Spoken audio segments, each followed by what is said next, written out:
ঈদ এবং স্বাধীনতা দিবসকে কেন্দ্র করে লম্বা ছুটি থাকায় চট্টগ্রামের বিনোদন কেন্দ্রগুলোতে চলতি সপ্তাহে বেড়েছে দর্শনার্থীদের উপস্থিতি।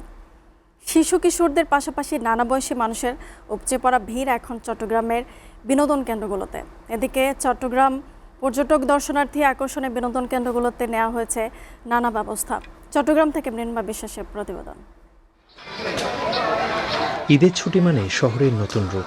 চেনা চট্টগ্রাম ধরা দিয়েছে ভিন্ন রূপে। ব্যস্ত জীবনের নগরী ছেড়ে মানুষ ছুটছে খোলা আকাশের নিচে, সমুদ্রের ধারে কিংবা পাহাড় ঘেরা বিনোদন স্পটে। পরিবার পরিজনের হাসি, শিশুদের উচ্ছ্বাস আর তরুণদের উল্লাসে তৈরি হয়েছে এক উৎসবমুখর আবহ। ঈদ ও স্বাধীনতা দিবসকে কেন্দ্র করে দীর্ঘ ছুটিতে চট্টগ্রামের পতেঙ্গা সমুদ্র সৈকত, চিড়িয়াখানা, ফয়েজলেক অ্যামিউজমেন্ট পার্ক সহ বিনোদন কেন্দ্রগুলোতে দর্শনার্থীদের ছড়াছড়ি। কর্মব্যস্ত নগরী ছেড়ে অনেকে আবার ছুটে গেছেন নগরীর বাইরের বিনোদন কেন্দ্রগুলোতে।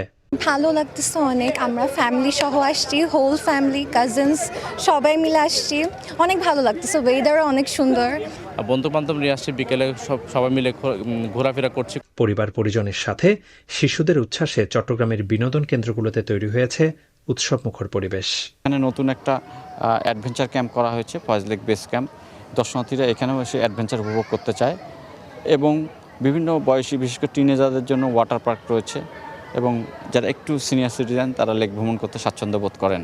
চলতি মাসের শেষ 10 দিন জুড়ে এই উৎসবের আবহ বিনোদন কেন্দ্রগুলো মাতিয়ে রাখবে বলে আশা সংশ্লিষ্টদের। মৃন্ময় বিশ্বাস, এসিটিভি, চট্টগ্রাম।